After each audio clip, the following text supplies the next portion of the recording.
maneno haya. Sema, Bwana Yesu, Bwana Yesu, ninakuja mbele zako.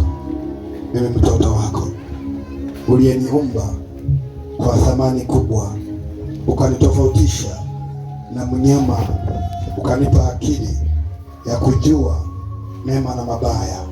Na kuja kwako Yesu, naomba unipokee, naomba unisamehe makosa yangu yote niliyokukosea kwa kujua na kutokujua. Naomba sasa ulifute jina langu kwenye kitabu cha hukumu, liandike jina langu kwenye kitabu cha uzima. Wewe ni Bwana na Mwokozi katika maisha yangu. Nitakutumikia kuanzia sasa mpaka mwisho wa maisha yangu. Yesu, naomba unisaidie. Yesu, naomba unisaidie. Kwa jina la Yesu naomba na kushukuru. Amina.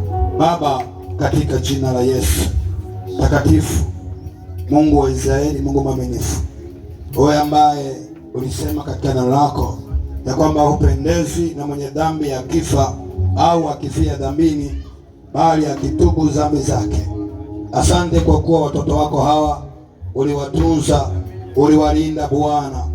Walipita katika mengi, walijikwaa kwa mengi Bwana, kwa kujua na kutokujua, lakini bado hasira yako haikuwafanya wao waangamie, bali hasira yako iliwafanya wasogee mbele zako, waisogelee toba. Na sasa wamesogea mbele zako Bwana, wamekiri kwa kinywa chao ya kwamba wewe ni Bwana na ni Mwokozi wa maisha yao.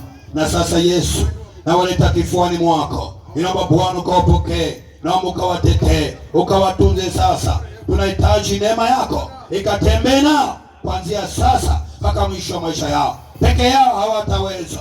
Kila roho iliyokuwa ikifuatilia maisha yao, iliyokuwa ikifunga ufahamu wao, iliyokuwa ikifunga Bwana fikra zao, kwa jina la Yesu Kristo, Yesu, na waunganisha sasa katika zizi lako Bwana, katikati ya watoto wako, wakatembee chini ya neema yako Bwana. Visha maisha yao ya zamani, visha maisha yao ya zamani kwa jina la Yesu, wakatembee sasa katika maisha mapya kwa jina la Mungu Baba, Mungu Mwana, Mungu Roho Mtakatifu, na wote tuseme amen.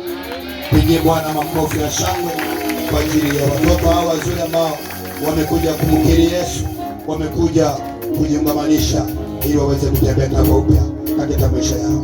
Ubarikiwe sana, ubarikiwe sana. Siku ya Jumamosi kutakuwa na mafundisho ya ubatizo. Kama bado mjabatizwa, tulishatangaza kwamba mafundisho ya ubatizo yataanza